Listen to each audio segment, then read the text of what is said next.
Assalamualaikum, welcome back to my channel. Buat yang baru kenal aku, kenalin aku Muriel. Aku suka cerita-cerita tentang gaya hidup berkesadaran. Aku sebenarnya sangat excited untuk ngobrolin tentang hal ini, tentang homemaking atau sebetulnya jadi ibu rumah tangga lah intinya gitu. Banyak hal yang kita bisa ambil pemaknaan dari menjadi ibu rumah tangga atau stay at home mom. Aku pengen cerita sedikit sih backgroundnya dulu gimana aku memutuskan untuk jadi ibu rumah tangga. In my case, aku bukan disuruh sama suami, bukan juga karena alasan yang dibuat oleh sekeliling atau karena situasi. But anyway, sebelum aku maju lebih jauh mengenai topik ini, kalau kalian ibu bekerja, merasa kayak kalau misalnya aku nonton ini, bisa jadi aku ke-trigger atau nggak setuju dengan konteks of stay at home mom gitu, I think this is the cue to leave. Nggak apa-apa kalau misalnya kalian nggak mau nonton, mungkin it's not for everybody, tapi di sini aku akan sharing mengenai gimana aku memaknainya dan gimana aku semakin kesini semakin bisa menjalankannya dengan enjoy, dengan gracious gitu, dan mencari arti dari seluruh iti-biti kecil-kecil yang aku lakukan di rumah sehari-hari.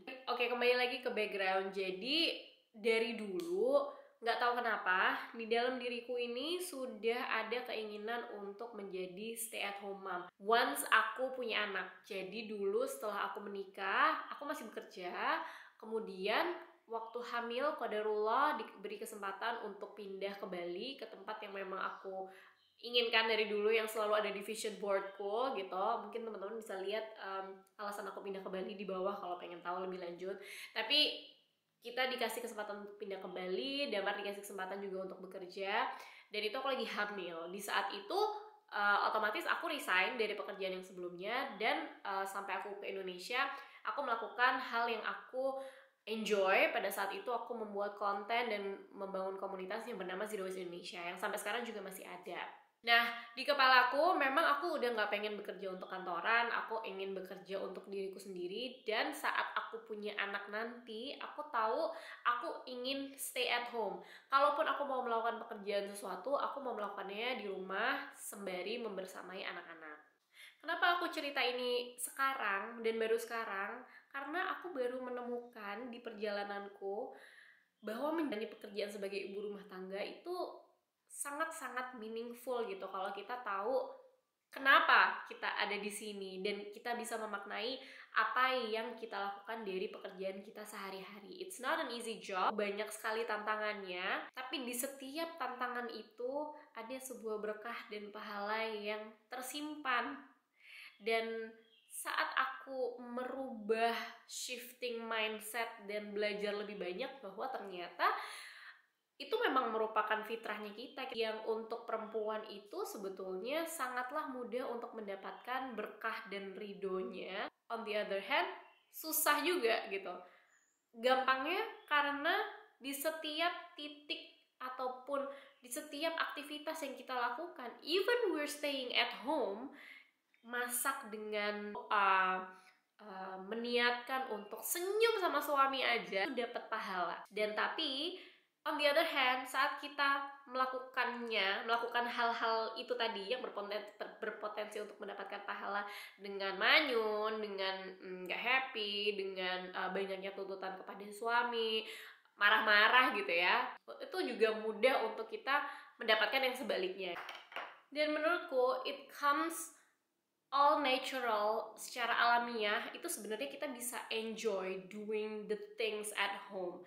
Dan semuanya sebetulnya yang kita lakukan itu berarti, kadang-kadang itu sih mungkin yang dilupa.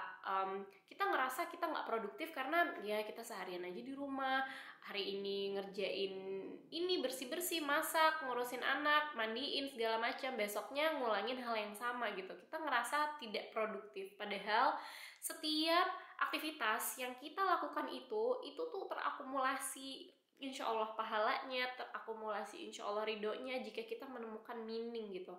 Dan aku ngerasa setelah aku fokus ke sini gitu, dalam artian sekarang aku mengurangi kegiatan-kegiatan yang lain.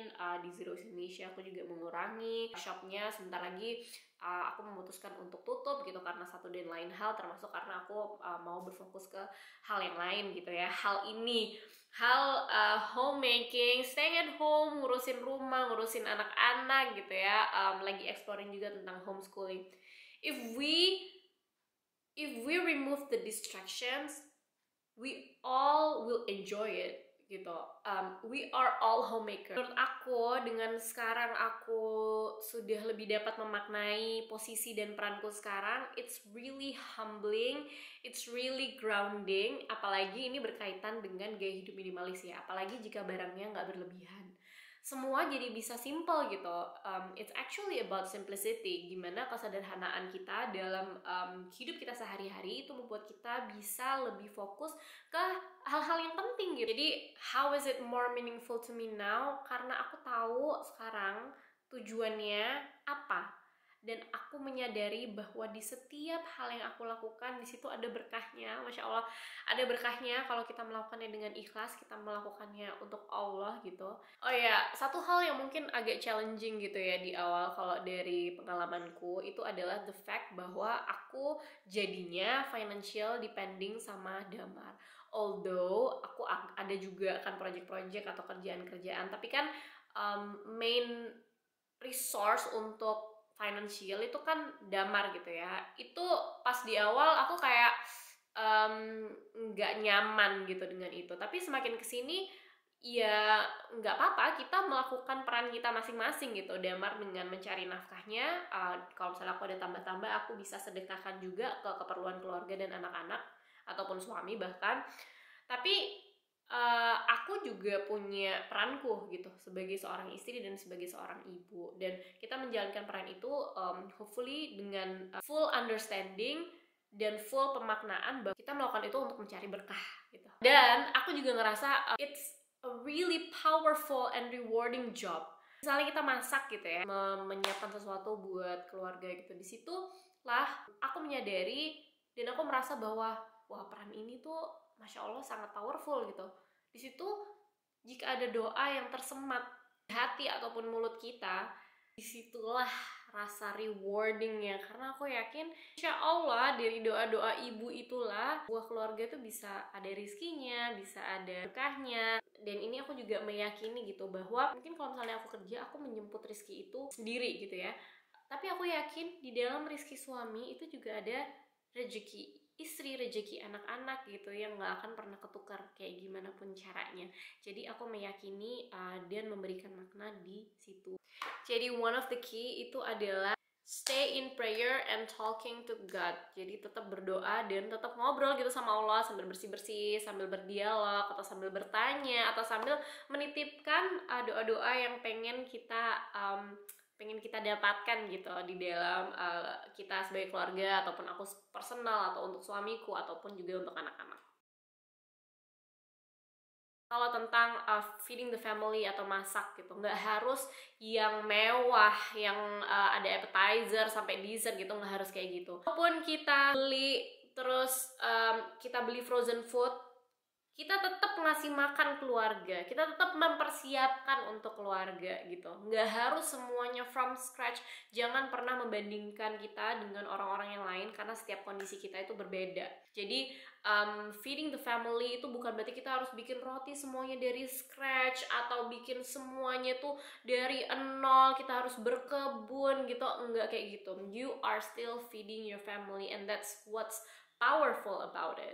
Sebagai seorang ibu pun juga kayak gitu. Jangan membayangkan bahwa 24 jam sama anak-anak, tapi perlu untuk membersamai mereka dan hadir. Gak hanya hadir ada di situ, tapi hadir secara utuh. Main sama mereka, duduk di lantai bareng-bareng. It doesn't mean harus punya toys yang paling mahal. It doesn't mean kita harus bikin aktivitas yang kompleks gitu. Tapi hadir seutuhnya untuk mereka, benar-benar memperhatikan kebutuhan mereka gitu, sehingga mereka dapat menemukan diri mereka sendiri secara otentik, dan kita pun juga bisa bertumbuh bersama mereka.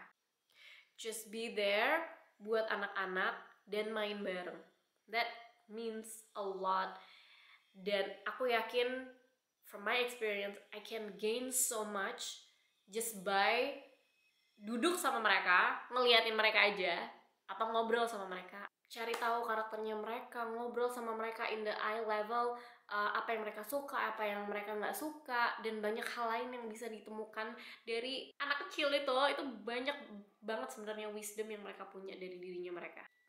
Terus cleaning atau beberes, aku nggak necessarily enjoy atau happy atau my favorite thing in the world gitu beberes. Aku suka rumah yang rapi, aku suka rumah yang barang-barangnya itu punya home atau punya tempat untuk mengembalikan, barang-barang itu ada di tempatnya masing-masing. Aku senang punya sistem yang terorganisir gitu, but not necessarily aku tuh seneng sama yang namanya ngepel, nyapu gitu. Jadi it's not about kita melakukan semuanya, but it is in our mind, it is in our responsibility to make sure that the house is aman, nyaman untuk orang-orang di dalamnya berkembang dan menjadi diri mereka sendiri. Terus selanjutnya adalah mungkin ngasih dekorasi. Memang dalam sebuah rumah itu menjadi rumahmu dan ada karakternya itu kalau kita mendekorasi, yang membuat rumah tuh menjadi our home gitu, nggak cuma just a house, our home. Pas aku pertama kali belajar minimalis itu aku lumayan reluctant ya, karena aku baru belajar, terus maunya idealis gitu. Aku nggak mau ada gambar foto, aku nggak mau pasang ini, aku nggak mau pasang itu. But now that I'm living with a family, kita stay di rumah ini gitu untuk jangka waktu yang lumayan panjang, kita nggak tahu kapan. This needs to be a safe place, a comfortable place, dan untuk anak-anak bisa berkembang sesuai dengan yang mereka perlukan, sesuai dengan fitrahnya mereka, sesuai dengan interestnya mereka. Things that I decorate here, it's to make the house more comfortable, the house safe, dan semuanya ada tujuannya. That is what's important. Now, homemaking it's not easy. Pasti ada masanya dimana kita agak burn out ya, capek gitu, kita pengen komplain, tapi we are complaining doesn't mean kita nggak grateful sama apa yang kita punya sekarang, apa yang kita harus lakukan sekarang. Itu justru malah cara kita untuk grateful, cara kita untuk it's our coping mechanism untuk terus bisa menjalankan dan memberi makna dari apa yang kita jalankan sebagai homemaker. Helping others. Menurutku as a homemaker, kita di rumah, kita dekat dan tahu bisa engaging sama community di luar, gimana kita kenal sama neighbors, atau gimana kita maintain relationships with family, with friends gitu. Dan itu juga berarti kita serving others in the community, make a community, bikin kajian, cari temen gitu. Dan it's still a struggling for me sampai sekarang sebetulnya sebagai perantau. Tapi saat udah menemukan orang, community, serve them gitu, give them, giving. Dan menurutku it's also part of homemaking. Kalau misalnya belum ada community, belum ada teman untuk berbagi, berdoa, untuk dikasih that village gitu, untuk dikasih teman-teman yang bisa membantu dan bisa menjadi teman cerita, bisa sharing satu sama lain, and you can serve and support each other.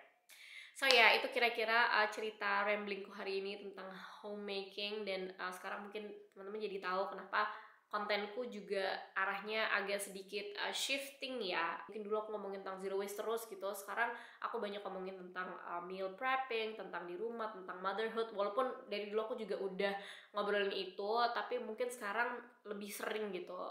Dan I'm not going anywhere, aku bakalan tetap ada di sini with a different mindset about homemaking, with more smiles hopefully every day gitu. Karena ada masanya dulu yang aku tuh kayak damar pulang ke rumah tuh aku cemberut gitu, kayak being a victim dan iri gitu sama dia. Enak ya bisa tetap jadi diri sendiri gitu, sedangkan aku di rumah harus ngerjain ini gitu, harus ngurusin rumah dan segala macam gitu. Now I'm not like that anymore. I do it happily, nggak gampang marah-marah gitu, because I found meaning in what I do. So hopefully semua yang ada di sini bisa menemukan itu, bisa menemukan joy, entah itu karena kondisi atau pilihan sendiri, apapun itu, it is really blessing to be able to be a homemaker, jadi ibu ataupun istri yang bisa ada kesempatan untuk di rumah dan serve from home. So, ya, mudah-mudahan bermanfaat, and I'll see you in the next video.